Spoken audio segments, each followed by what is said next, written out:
अक़वाम मुत्तहिदा की general assembly से खिताब करने वाले हैं। पीएम मोदी का ये रिकॉर्डेड खिताब होगा। पीएम अपने खिताब में अक़वाम मुत्तहिदा की 75वीं सालगिरह पर पूरे होने पर इसमें काफ़ी इस्लाह की ज़रूरत और यूएन में मुस्तकिल तौर पर हिंदुस्तान की रुकनीत पर जोर दे सकते हैं। साथ ही दहशतगर्दी के खिलाफ सख्त कार्रवाई में अक़वाम मुत्तहिदा के किरदार पर भी इजहार ख्याल कर सकते हैं। तो शैलेंद्र, लगातार जैसा कि हम बात कर रहे हैं कि पीएम मोदी का भी आज खिताब है, हालांकि रिकॉर्डेड खिताब है, लेकिन जिस तरह से इमरान खान ने कल बयानबाजी की है, आज बयानबाजी की है, उसका करारा जवाब पीएम की तरफ से दिया जा सकता है आज। बिल्कुल।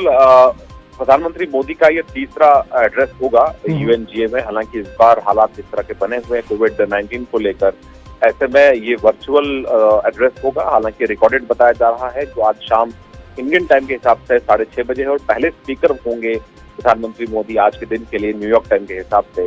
और माना जा रहा है कि आतंकवाद का मुद्दा एजेंडे में सबसे ऊपर होगा, और दुनिया का जो कलेक्टिव एफर्ट है आतंकवाद के खिलाफ, उसको लेकर प्रधानमंत्री मोदी अपनी बात रखेंगे।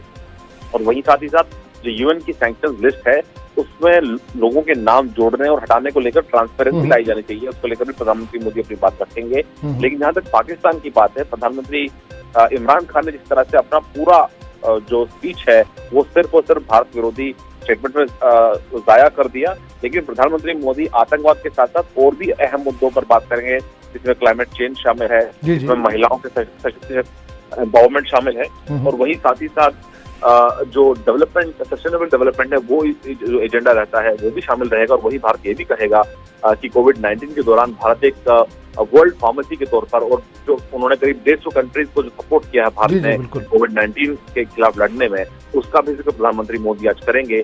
तो 6:30 बजे ये स्पीच होगी, और माना जा रहा है करीब 20 मिनट के आसपास की स्पीच पीएम मोदी की होगी, जो वर्ल्ड डेवलपमेंट के साथ साथ आपसी सहयोग और पीस को बढ़ावा देने वाली हो।